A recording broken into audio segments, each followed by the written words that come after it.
अन्न स्वरूप विज्ञानी अध्याय सूत्र स्थान अष्टांग हृदय का 43 नंबर के श्लोक से अथ मांस वर्ग स्टार्ट करें। तुम्हारी बुक कहाँ है भैया? ले लो, कोई बुक ले लो उधर से। अष्टांग वो उठाओ, ले लो। रेफरेंस का अर्थ क्या होता है? कहाँ पे लिखा है? एड्रेस। एड्रेस ढूंढने के लिए सबसे बड़ी ज़रूरत क्या होती है? एरिया। तो जब रेफरेंस ढूंढते हैं, जैसे रेफरेंस हो गया, ठीक है। अब रेफरेंस में सबसे पहले क्या चीज़ होती है? एरिया। किस स्टेट में रहते हैं? तो स्टेट जैसे लखनऊ का हो गया तो वो आपको पता होना चाहिए। सॉरी, उत्तर प्रदेश हो गया, ठीक है। अब उत्तर प्रदेश में कहाँ पे रहते हैं? तो लखनऊ में रहते हैं। लखनऊ में कहाँ पे रहते हैं? तो आप गोमती नगर में। गोमती नगर में कहाँ पे रहते हैं? तो ये एल्डिको तिराहा में कहाँ पे रहते हैं? तब आप अपना प्रॉपर एड्रेस हाउस नंबर के साथ में बताएंगे। हो गया। उसी तरीके से हमारे संहिताओं में भी रेफरेंस मतलब एड्रेस बताया जाता है। एड्रेस पहला लिखा रहता। चलिए चरक सूत्र, ये अष्टांग हृदय का देखते हैं। जैसे अभी हम क्या पढ़ाने जा रहे थे, अथ मांस वर्गः 43 नंबर का श्लोक है। तो इसका एड्रेस कहाँ है? पहली बात तो ये संहिता से है। कौन से संहिता से? अष्टांग हृदयम। नाम अष्टांग हृदयम पूरा लिखेंगे तो पेजेस बढ़ेंगे। तो अ लिख के डॉट रहता है, ह्री लिख के डॉट रहता है, तो अष्टांग हृदयम हो गया, ठीक है। अब अष्टांग हृदय स्थान में बटा हुआ है। सूत्र स्थान, शारीर स्थान, चिकित्सा स्थान, इस तरीके से। नेक्स्ट क्या आएगा? स्थान, मतलब आप लखनऊ में, इस तरीके से समझिए, उत्तर प्रदेश के लखनऊ में। तो ये स्थान हो गया। तो स्थान में कौन सा? सूत्र स्थान। तो सा पे बड़े ऊ की मात्रा, डॉट, ये हो गया सूत्र स्थान। समझ में आ गया इतना? अब इसके बाद आते हैं चैप्टर्स। सूत्र स्थान में कितने चैप्टर हैं? उसी के अकॉर्डिंग जो है यहाँ पे चैप्टर, छठे चैप्टर की बात हो रही है, अन्न स्वरूप विज्ञानी अध्याय, तो नाम नहीं लिखेंगे वहाँ पे, 6 नंबर लिखेंगे। 6 नंबर का अध्याय ऑब्लिक, अब श्लोक का नंबर 43 डालेंगे। ये होता है एड्रेस प्रॉपर। बस तो पहला जो होगा चैप्टर का बताएगा, पहला चैप्टर का बताता है, और दूसरा वाला जो ऑब्लिक के बाद वाला होता है वो श्लोक का नंबर बताता है। इसमें कैसे देखेंगे? अब जैसे कोई भी जैसे देखेंगे अष्टांग हृदय जो चल रहा है, चलिए अष्टांग हृदय 6 नंबर का। अब 6 यहाँ पे अध्याय देखिए 7 नंबर का है ये, और पीछे आएंगे 6 नंबर का हो गया, 6 नंबर का अध्याय। और यहाँ देखिए सूत्र स्थान, ये हो गया सूत्र स्थान अध्याय 6 और 43 नंबर का श्लोक यहाँ पे आप ढूंढ लीजिए। और पीछे जाएंगे, ये देखिए, और पीछे जाएंगे, ये 36 हो गया, फिर आगे 43 नंबर, ये देखिए, ठीक। ये ऐसे ढूंढते हैं। समझ में आ गया? अब देखिए सुश्रुत संहिता में, उसमें भी ऐसे देखा जाएगा। सुश्रुत संहिता में सुश्रुत संहिता लिखा होगा, सु और प्लस संग ऐसे करके लिखा था, सुश्रुत संहिता, ठीक है।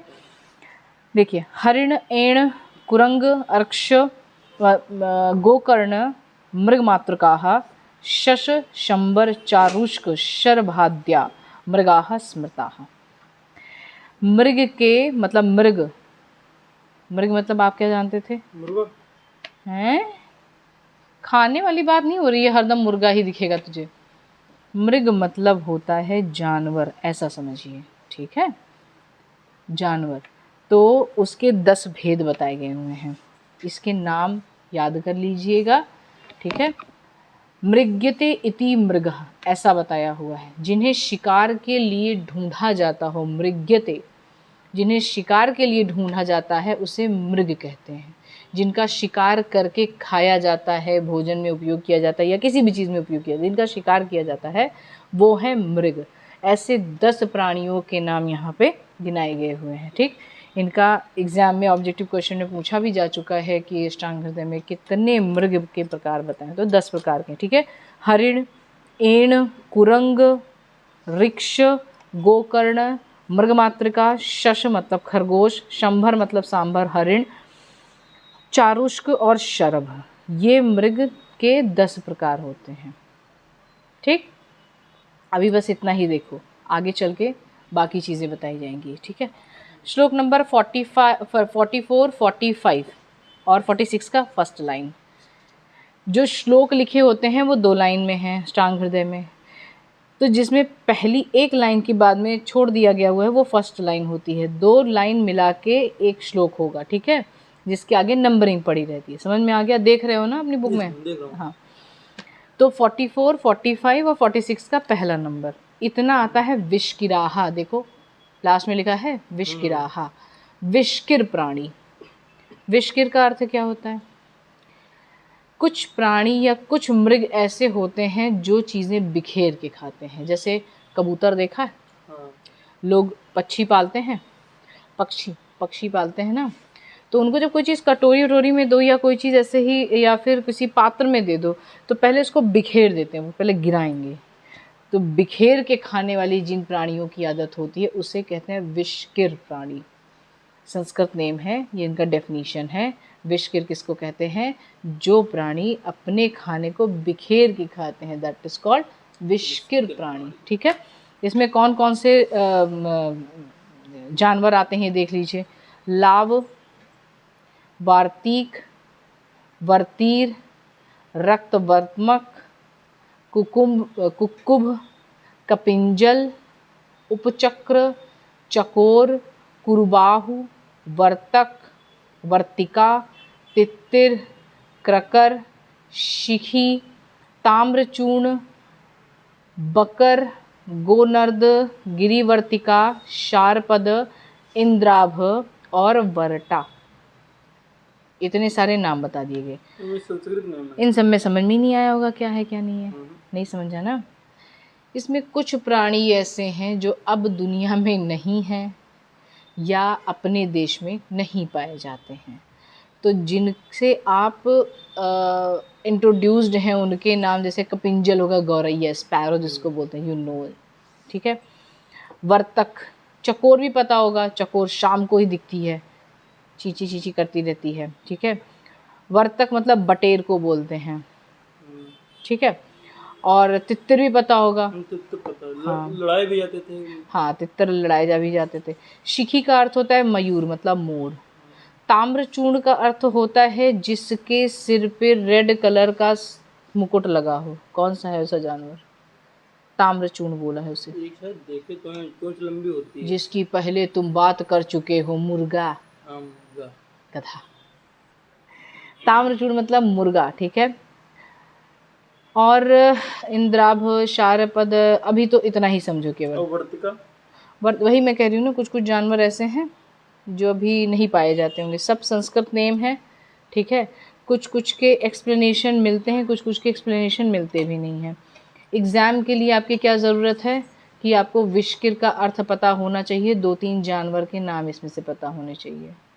ठीक, जिसमें से गौरैया हो गया, मुर्गा हो गया, मयूर हो गया, बटेर, तित्तिर, ये सब तो लिख ही सकते हो। ठीक है, लाव भी एक पक्षी का नाम है। चकोर भी लिख सकते हैं।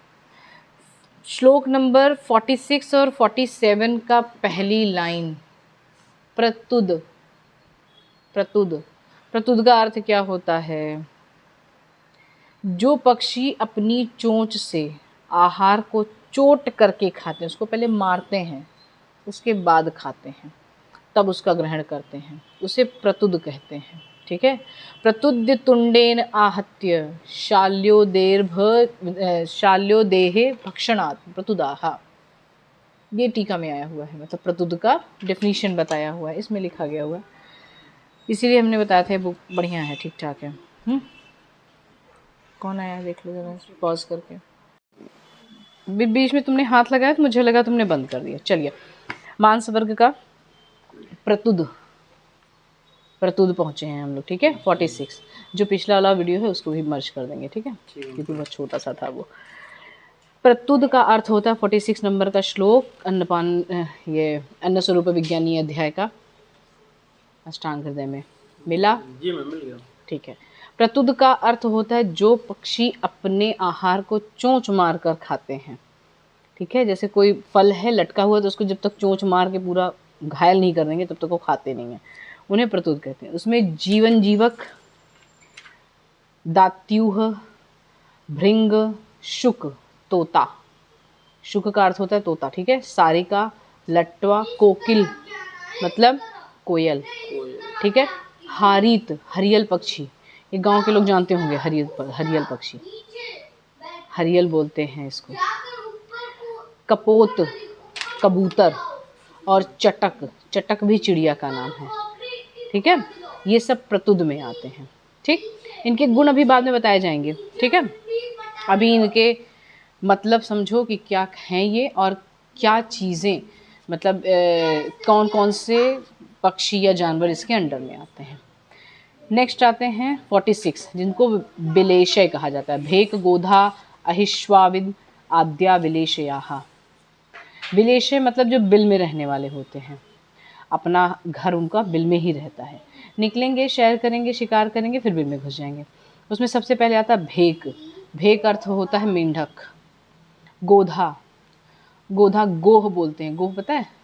हाँ बस गोह, एग्जैक्टली, जो चिपक जाता है और उसके बाद छूटता नहीं है। जब तक वो खुद से नहीं छोड़ेगा तब तक आप जी जान लगा दीजिए, छूटता नहीं है। कहा जाता है कि जो कब्रिस्तान होते हैं वहाँ वो पाई जाती हैं, क्योंकि बहुत सारी मिट्टी खोद के फिर वो डेड बॉडी को खाती है। अब पता नहीं, वो मुझे नहीं पता, लेकिन वैसे हमने सुना लेकिन है। हिस्ट्री में भी ये आया हुआ है कि शिवाजी महाराज ने भी गोह का यूज़ किया हुआ था, गोधा जिसको कहते हैं, वो किले पे चढ़ने के लिए, ऐसा स्टोरी में आता है। तो उस हिसाब से जो है ये गोह मतलब बिल में अगर आधा घुस गया, जैसे सांप भी बिल में आधा अगर घुस गया, तो इसमें सर्प भी है, नेक्स्ट सर्प भी है। बिल में आधा घुस गया तो आप उसको पूंछ पकड़ के पूरा खींचते जान लगा दो, लेकिन वो निकलते नहीं अगर वो सांप के एंटर कर गए तो, ठीक है। श्वावित से ही बोलते हैं इसको। ये सब विलेशय मतलब बिल में रहने वाले प्राणी होते हैं। 48, 49 नंबर का श्लोक देखिए और 50 नंबर के श्लोक के पहला वाला नंबर मतलब पहली वाली लाइन देखिएंगे, जिसमें बताया गया प्रसह। प्रसह का अर्थ होता है छीन झपट कर खाने वाले जो प्राणी होते हैं उन्हें प्रसह कहते हैं। अक्सर इसमें जो है मांसाहार वाले जो रहेंगे वही प्राणी आते हैं, या फिर ऐसा समझिए कि जो जानवर मतलब एक साथ में बांध दिए जाए तो उनको धक्का दे के खा लिए, मतलब जो बड़े जानवर हैं वो सब आएंगे। मांसाहार को केवल एक ही नहीं लिया जा सकता, केवल मांसाहार, लेकिन ये है कि जो बड़े जानवर होते बड़े आकार वाले वो सारे आएंगे। पहला इन्होंने बताया गो मतलब गाय, फिर उसके बाद गधा, अश्वतर, अश्वतर मतलब अश्व से नीची प्रजाति वाला, कौन सा हो गया? खच्चर, ठीक है। ऊंट, घोड़ा, चीता जिसको द्वीपी कहा है, सिंह, रिक्ष, जो रिक्ष बानर जो होते हैं वो, फिर वानर अलग से आया है, मार्जार बिल्ली, चूहा, व्याघ्र, व्याघ्र मतलब बघेरा जिसको बाघ कहते हैं, जिसके बाल आगे होते हैं ना वो, वृक मतलब भेड़िया, वभ्रु, नेवला, तरक्षु, लकड़बग्घा, हमने देखा नहीं है लेकिन बताया जाता है कि वक्ष मतलब तरक्षु मतलब लकड़बग्घा होता है। लोपाक, लोपाक का अर्थ होता है लोमड़ी। पॉज करिएगा जी। लोपाक मतलब होता है, संस्कृत नेम है लोमड़ी का, लोमड़ी पता है ना, फॉक्स, ठीक है।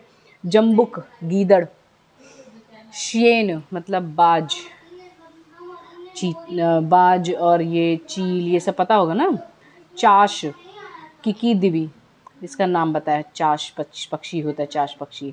वानताद मतलब कुत्ता, वायसा कौआ, शशघ्नी, भास, कुरर, गृद्ध, गृद्ध मतलब गिद्ध, गृद्ध is a Sanskrit name of गिद्ध जिसके नाम से गृध्रसी पड़ा हुआ है, व्याधि का नाम, ठीक है। ये क्या होता है व्याधि? सियाटिका को बोलते हैं गृध्रसी, सियाटिका, हाँ, जिसमें पर्सन की चाल गिद्धवत हो जाती है। गिद्ध कैसे चलता है? लंबा लंबा, ऐसे ऐसे ऐसे ऐसे। तो किसी पेशेंट को जब गेट देख के, गेट मतलब चाल उसकी देख के आप उसकी व्याधि भी पता कर सकते हैं। एक तरफ चल, जैसे जब वो चलेंगे ना, गृद्धसी के पेशेंट जो होते हैं जब चलेंगे तो एक पैर रखेंगे पूरा वजन इस पे आएगा, फिर दूसरा पैर रखेंगे पूरा वजन इस पे जाएगा, फिर इस पे। क्या लाइक व्हाट, मतलब जो भी आप समझ रहे हैं, मतलब देखा है कभी पेशेंट को ऐसे चलते हुए, तो सियाटिका के पेशेंट ऐसे होते हैं, क्योंकि क्या होता है कि एक तो इनकी जो सियाटिक नर्व होती है वो पेनफुल हो जाती है, तो उस तरीके से एक पैर पे जब पूरा जोर देते हैं तो दूसरे वाले पैर को रिलैक्स होता है, इस वजह से उनको लगता है किसी भी कंडीशन में पेन उनका कम हो जाए, ठीक है। अब देख लो, गद्दसी के पेशेंट होंगे वो। तुम जिन टीचर का नाम ले रहे हो वो गद्दसी के पेशेंट होंगे, हो सकता है। मैंने उनको कभी देखा नहीं वैसे चलते हुए, बट क्या है? वैसे ही चलते हैं। अब पता नहीं, अगर वो ऐसे चलते हैं तो ही इज सफरिंग विद गद्दसी और सियाटिका। उल्लूक मतलब उल्लू, कुलिंगक, धूमिका, मधुहा, ये सभी जो है ये प्रसह में आते हैं। प्रसह मतलब क्या बताया मैंने, जो छीन झपट कर खाते हैं, ठीक है। महामृग, नेक्स्ट आते हैं 50 नंबर के 50वें नंबर के श्लोक में। देखिए महामृग मतलब ये बड़े, मतलब ये मृग में भी सबसे ज़्यादा सुपीरियर बताए गए हैं, बड़े नहीं है, सुपीरियर बताए गए हैं। जिसमें है वाराह, पहला नंबर आता है। सूअर जिसको कहते हैं पिग। महिष, महिष मतलब भैंस। न्यंकु, रुरु, रोहित, रोहित ये मछली आ गई, ठीक है। वारण हाथी। श्रीमर, चमर। खंग, खंग मतलब होता है जंगली कुत्ता, इसको सियार से भी कुछ लोग जो है लेते हैं, ठीक है। गवय, गवय मतलब नीलगाय।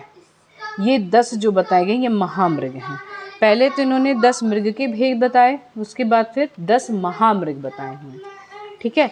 नंबर पूछे जा चुके हैं कई बार। अब नेक्स्ट आते हैं 51 नंबर पे, जिनमें जलचर प्राणियों के बताएंगे। जलचर मतलब पानी में रहने वाले या जिनका पानी के बिना काम नहीं चलता है। जिसमें से पहला आता है हंस, सारस, कादम्ब जिसको कलहंस भी बोलते हैं।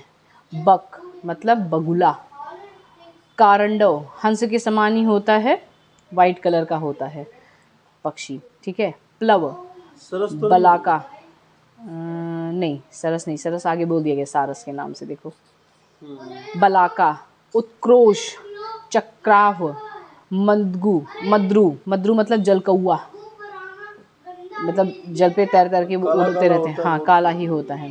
क्रौंच, क्रौंच ये बोलते हैं इनको जलचर, मतलब ये इतने जो प्राणी बताए मैंने अभी, इनको जलचर प्राणी बोलते हैं, जिनको अपचर भी बोलते हैं। अपचर, अप मतलब अप महाभूत अपधातु, ठीक है, और चर मतलब उस पर चलने वाले, तो अपचर भी बोलते हैं और जलचर भी बोलते हैं। देखो आपके श्लोक में नीचे लिखा हुआ है क्रौंचादयो अपचराहा, ठीक है। अब नीचे देखिए 52, 53 नंबर का श्लोक और 54 का पहली वाली लाइन में मत्स्य प्राणी बताया हुआ है।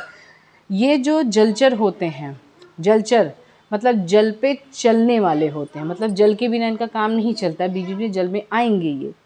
लेकिन जो मत्स्य प्राणी हैं, ये मत्स्य मतलब जो जल के अंदर निवास करते हैं, ये मछली वाले वर्ग में आते हैं मत्स्य, ठीक है। अब मत्स्य में पहला नाम ही देखिए, रोहित मछली, पाठीन, कुरमू मतलब कछुआ, कुंभीर घड़ियाल, करकट केकड़ा, ये थोड़ी देर बाहर रहेंगे लेकिन फिर भाग के पानी में चले जाएंगे, इनका निवास स्थान वहीं पे है, मतलब रहने वाला कार्य यही करेंगे ये, ठीक है। करकट केकड़ा। शुक्ति मतलब सीप, सीप देखे हो, सीप देखे हो, सीप वो तो नहीं जिसके अंदर जोंक मोती, रहती है। हाँ, नहीं हम मोती वाली सीप, ऐसे जो व्हाइट कलर की होती है। शंख देखे हो, हाँ वो भी यही मत्स्य में ही आते हैं। उद्र मतलब उद्बिलाव, तालाब में सीप होती है, तालाब में भी होती है, नदी में भी होती है, हाँ, समुद्र में भी कलर की होती है, देखे हैं। हाँ। शंबूक मतलब घोंघा, घोंघा देखा है। घोंघा में जोंक रहती है। जोंक कहाँ रहती, घोंघा के अंदर कहाँ रहती भैया, जैसे तो गोल गोल होता है घोंघा और नीचे थोड़ा जैसे निकला होता है, तो वो जोंक नहीं होती है, घोंघा मतलब कि ऐसे से होके वो हीरोडिनेरिया। हेरोडिनेरिया किसका, अरे उसका साइंटिफिक नेम याद आ गया हमको, अच्छा वो लीच का। ठीक है, लीच का, हाँ वो गलती हो गई, अब समझ में आ गया। Blood sucking Leach. हाँ, ब्लड सकिंग लीच, वो आपके आयुर्वेद में भी आता है, देखियो लीच। इसीलिए वो पॉइंट याद आया था कि जैसे लीच निकालती है, एक क्वेश्चन था तो ब्लड जमता क्यों नहीं है, क्योंकि तो उसमें हेरोडीन पाया केमिकल जाता पाया है, जाता है। केमिकल नहीं अरे वो उसका। हार्मोन कह सकते हैं। हाँ। शफरी, वर्मी, चंद्रिका, चुलूकी, चक्र, मकर, मकर मतलब मगरमच्छ क्रोकोडाइल, शिशुमार, तिमिंगिल, राजी, चिलचिम आदि ये मत्स्य प्राणी है। ये 8 प्रकार के मांस की योनियां हैं। मतलब कौन कौन से? जो 8 गिनाए गए, मत्स्य, जलचर, महामृग, प्रसह, प्रतुद, बिलेशय, विष्किर और हाँ बस विष्किर। ठीक है, ये सारे 8 जो हैं ये मत्स्य मतलब ये क्या नाम इसका, मांस की योनियां बताई गई हुई हैं। ठीक है, अब देखिए एक एक करके जिनका ज़्यादा इम्पॉर्टेंट है उनके बारे में बता दिया गया हुआ है। जो लोग जैसे इनको लगा कभी कि हाँ ये आगे चीज़ें खाने में यूज़ होंगी या खाने के लिए बेटर हैं या मेडिसिनल पर्पस के लिए बेटर हैं, उनके बारे में ही केवल उन्होंने ज़्यादा मेंशन कर दिया। बाकी आपने देख ही लिए हैं 8 ग्रुप में, जो 8 ग्रुप गिनाए इन्होंने मांसवर के, इसमें सब में बहुत सारे जानवर बताए, लेकिन सबके डिस्क्रिप्शन यहाँ नहीं दिए। जो इम्पॉर्टेंट हैं, जो ज़्यादा बेटर हैं, मतलब जिनकी ज़रूरत आगे पड़ेगी आपको, उन्हीं के बारे में ही केवल बता दिया है। सबसे पहले आते हैं अजा। अजा मतलब क्या होता है भैया? अभी मतलब, अब हमको बताइए इसमें जेंडर कौन कौन सा लिया गया है?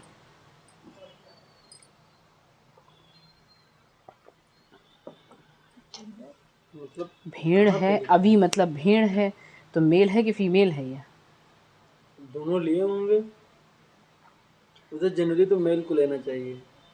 हमको जनरली मत बताओ, यहाँ संस्कृत आता है बीच में, इसलिए हम पूछ रहे हैं तुमसे।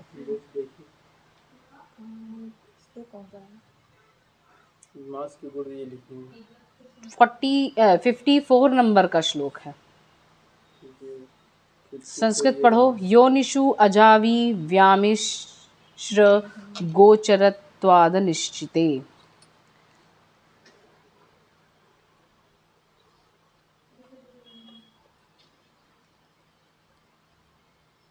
वही होगा, मेल ही है। तुम सब लोग ब्लैंक हो गए हो। ए तुम बकरा खाते हो बकरी खाते हो भैया? मेल ही है। दोनों खाएंगे। बकरी है। तुम बकरी कब खाते हो बकरा कब खाते हो? अरे चिकवा जब बता गया ना, हम बताता कहाँ है। ऐसा कहा जाता है कि मतलब मोस्टली तो सब यही बोलते हैं ना कि ऐसा कहा जाता है कि जो फीमेल जो होती है बकरी, उसका मांस नहीं यूज करना चाहिए, मेल का यूज करना चाहिए। ऐसा बोला है? चलिए आगे देखते शास्त्र हैं। का नहीं पता है, लेकिन अब आगे देखते हैं। वही हमने कहा, इसीलिए मैंने पूछा कि अगर संस्कृत थोड़ी भी आ रही होगी तो समझ में आ गया। अजह मतलब बकरी हो, बकरा होता है। अजा मतलब बकरी। तो यहाँ है क्या क्या लिखा है? तुम देखो क्या लिखा हुआ है। अजा, अजा बोला है, बकरा, अजह नहीं बोला है, मतलब बकरा नहीं बोला है, बकरी। बकरी ये फीमेल वाली है, उसके बारे में कह रहे हैं। और अवी भेड़, यहाँ मेल आ गया कि व्यामिश्र गोचर मतलब दोनों जगह पे, जांगल और आनूप दोनों जगह पे विचरण करने के कारण इसे अष्टमांस योनियों में नहीं रखा गया हुआ है। इनको अलग से बताएंगे। ठीक है, मतलब ये अष्टमांस योनियों में इनका नाम नहीं आया है, भेड़ का भी नहीं आया है मेल वाले, और अजा मतलब बकरी का भी नहीं आया। ठीक है, अब ये देखिए आदि के 3 वर्ग मृग, विष्किर और प्रतुद जांगल हैं। ठीक है, ये टेबल बना के लिख लेना। अंत के 3 महामृग, जलचर और मत्स्य, अरे ये 8 के नाम बता रहे हैं। महामृग, जलचर और मत्स्य ये आनूप हैं। ठीक, और शेष के 2 मध्य जो है विलेशय और प्रसह, ये साधारण मांस बताए गए हैं। ये देश के अनुसार किस लिए बताए गए हुए हैं? जिस देश का प्राणी जहाँ पे है उसी देश का ही जानवर यूज़ करेगा भोजन के लिए। ठीक है, समझ में आ गया? आप किस देश में रहते हैं भैया? साधारण देश में। अच्छा हुआ हमारे स्टूडेंट्स की तरह भारत देश नहीं बताया तुमने। हम भारत देश के निवासी हैं। हम क्या पढ़ाए पीछे पढ़े। अच्छा, हमारे यहाँ वाइवा चल रहा था तो बच्चों ने कहा भारत देश में रहते हैं हम। हमने कहा IAS PCS का एग्ज़ाम दे रहे हो तुम, यहाँ पे आयुर्वेद बिल्कुल छोड़ के तुम भारत देश के निवासी हैं। ठीक है, तो ध्यान रखना किस चीज़ का वाइवा देने बैठे हो। अगर आयुर्वेद का वाइवा दे रहे हैं तो आप वहाँ देश के बारे में बताएंगे कि अपने देश, किस देश में रह रहे हैं, साधारण देश में। ठीक है, अब देखिए नीचे 55 नंबर का श्लोक देखिए। मांसों में जांगल मांस को बांधने वाला, जांगल मांस जो है मल को बांधेगा, शीतवीर्य होगा, लघु और सन्निपात मतलब त्रिदोष प्रकोपक होगा। ठीक है, विशेषता पित्तोत्तर सन्निपात, मतलब पित्त उत्तर सन्निपात, वात मध्य सन्निपात और हीन कफ सन्निपात में स्थिति में हितकर होता है ये। मतलब पित्त सबसे ज़्यादा हो सन्निपात में, वात मध्य में हो और कफहीन की अवस्था में हो, उस सन्निपात में यह जंगल मांस सबसे अच्छा होता है। ये कैसे जानेंगे कि पित्त बढ़ा हुआ है, वात की अवस्था मध्य में है, कफ की अवस्था एकदम नीचे है, कैसे पता चलेगा? चलिए, आपको नाड़ी विज्ञान नहीं आता, हमको भी नहीं आता। अब आपने बताया नाड़ी विज्ञान से जानेंगे, अब क्या करेंगे? खाएंगे, उसके बाद जो होगा देखा जाएगा। ही खाएंगे देखेंगे। तुमको एक डॉक्टर बनना है और एक वैद्य जब बताएगा किसी पेशेंट को तो खाओ देखा जाएगा, फिर बताएंगे तुमको, ऐसे बताओगे? जांगल जो मांस है, जांगल मतलब वायु प्रधान हो गया ना, जांगल मांस जो है वो तो वायु प्रधान हो गया। तो वायु प्रधान होने के कारण मल को बांधेगा। शीत वीर्य है, वायु शीत है, लघु है, सन्निपात मतलब सन्निपात की अवस्था में यूज़ करना है इसको। विशेषता पित्त उत्तर, पित्त ज़्यादा रहे, वात मध्य में रहे और कफ एकदम हीन अवस्था में होना चाहिए। इस वाले सन्निपात के कॉम्बिनेशन में आपको वो देना है। चरक संहिता में कॉम्बिनेशन आया हुआ है 13 अलग अलग तरीके के सन्निपात के, और सबके सिम्टम बताए गए हुए हैं। जब पेशेंट बताता है कि हाँ हमको ये सिम्टम है, सिम्टम के आधार पे जिस दोष से रिगार्डिंग सिम्टम ज़्यादा होंगे वो दोष ज़्यादा बढ़ा हुआ है, जिसके उसके बाद में मतलब रेशियो देखेंगे ना, कौन कौन से सिम्टम बताए। अगर उसने कहा कि मुझे कॉन्स्टिपेशन है, एसिडिटी भी लगती रहती है, भारीपन भी लगता है, तीनों के लक्षण आ गए, ठीक है, वात पित्त कफ तीनों के आ गए। अब इसी तरीके से और सारे भी सिम्टम बताएगा वो, ये तो एक एक सिम्टम हो गया। फिर उसके बाद जो जो सिम्टम जितने भी बताएंगे उसी के अकॉर्डिंग आप उसका वात पित्त कफ डिसाइड करते हैं। समझ में आ गया? तो वाला पेशेंट बताया था बस एक बार नॉनवेज खाए और तब से हमको वो एक बार नॉनवेज खाने की बात कर रहा है भैया। जिम जाता है वो, कितने साल का है वो? 19 ईयर्स का। जिम जाता है, अपनी अग्नि बिल्कुल उसने पूरी ध्वस्त करके रखी हुई है। नॉनवेज की उसको आदत नहीं है। नॉनवेज खाने के तरीके होते हैं, उसको चबा के अच्छे से खाया जाता है, यू नो वेरी वेल, है ना। अच्छे से नहीं चबाए तो क्या होता है, इंडाइजेशन हो जाएगा। और उसने वही बताया ना कि दांत में कुछ तो प्रॉब्लम थी, इस वजह से मैंने सही से चबाया नहीं था। इसको नहीं सुना आपने?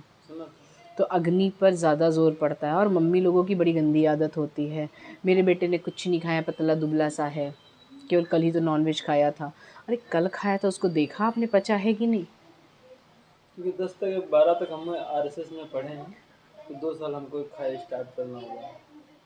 वहाँ नहीं, आदत नहीं थी, बहुत मार मार के स्टार्ट कराया गया। हाँ, तो जब आदत नहीं रहती है तो सबको ही एक बार कोई भी चीज़ की, जब आप कोई भी नई चीज़ से इंट्रोड्यूस होते हैं तो उसमें प्रॉब्लम होती है।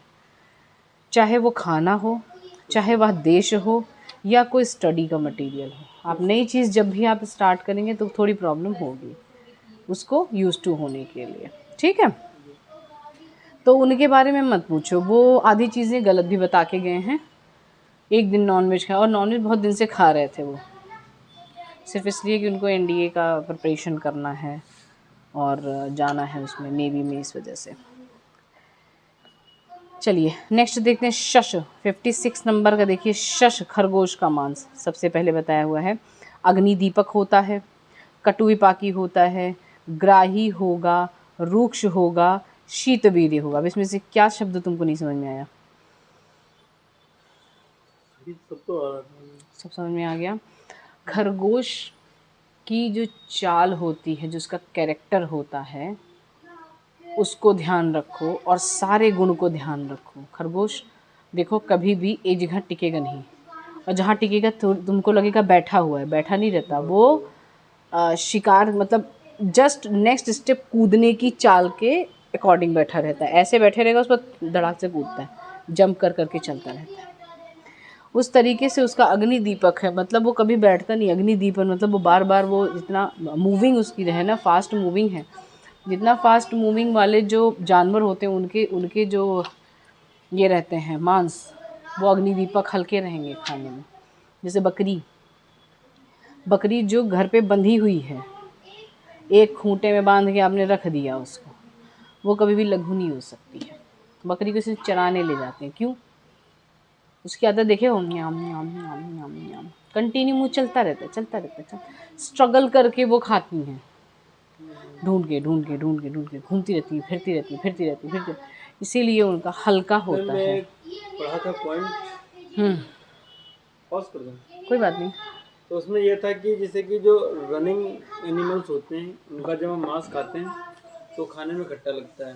तो जो गर्मी की बुक में हम देख रहे थे तो उसमें लिखा था कि जो रनिंग एनिमल्स होते हैं तो उनकी जो मसल्स होती हैं उसमें लैक्टिक एसिड का डिपोजिशन हो जाता है, और जिसकी वजह से जब वो बनाया जाता है तो खट्टा तुम्हें महसूस होता है। तो वो तो वैसे भी रहेगा ना। बकरी चलती है तो क्या इसमें नहीं जमा होता, फिर इसका खट्टा क्यों नहीं लगता है? और भी चीज़ें हैं, और चीज़ें नहीं देखोगे। बकरी चलती है, और कौन से जानवर चलते रहते हैं, सब बैठे थोड़ी रहेंगे। जो हाई मूविंग होते हैं, हाई मूविंग लो। सबसे ज़्यादा खट्टा तो जो है इसका बताया हुआ है, ऊँट का मांस बताया हुआ है, रेशे वाला होता है, खट्टा होता है। उसका क्या नाम है? तो वो कहाँ कितना चलता है, वो तो और भी धीरे धीरे चलता है। तब बैठा दो जहाँ बैठा ही रहेगा। जिसके बहुत बड़ी सींग भागता है जंगल में, 12 सिंघा, हाँ, उसका भी खट्टा बताया गया। तब फिर तो ये कोई वो नहीं है कि जो चल रहा है उसी का ही मांस केवल खट्टा होता है। कौन सी बुक तुमने बताया, कौन सी जगह पढ़ा? अरे गैलन हो, टैलन हो, कोई भी हो, किसी एक जानवर को लेके आप उस पर पूरा परसेप्शन नहीं दे सकते हैं, लेकिन हमारे यहाँ पूरा सही परसेप्शन दिया गया हुआ है। यहाँ पे ये परसेप्शन ये है कि जो मांस आप खा रहे हैं जिस जानवर का, उसके कैरेक्टर ज़रूर आते हैं उसमें, ठीक है। यदि आप, और जब प्रकृति का निर्धारण किया जाता है तो एक एक जानवरों की उन्होंने अनुकत्व बताया हुआ है। अनुकत्व मतलब उसके कैरेक्टर भी उस प्रकृति के लोगों से मिलते हैं। जिसमें कुत्ते को पित्त वाले में ही रखा है, और उसके लिए नहीं, जानकार है, बुद्धि है, उसके लिए रखा है। श्वान निद्रा, छटाक से उठता है, खट से हुआ नहीं तुरंत उठ जाएगा, इतना चैतन्य रहता है वो। और भी सारी चीज़ें हैं उसमें, एकदम हीटिंग प्रॉपर्टी का रहता है, और उसका मांस भी वैसे ही रहता है, हीटिंग प्रॉपर्टी वाला, ठीक है। उस तरीके से यहाँ चीज़ें डिवाइड करने के लिए 3 हैं, वात पित्त कफ, इसी में ही पूरा घूम रहा है। अब जैसे ये जब आप देखेंगे, शश का मांस जब देखेंगे तो इसमें पित्त और वात दोनों के लक्षण आ गए हैं। वैसे होता भी है, वो जानवर भी वैसे ही है, चालाक बहुत होता है। आप उसके पास में उंगली रखेंगे नहीं, पहले को भाग लेगा, भागता है बहुत तेज से। चलिए नेक्स्ट देखिए, वर्तक, बटेर। कितना मिनट हुआ है? ठीक है, बंद कर दो, कर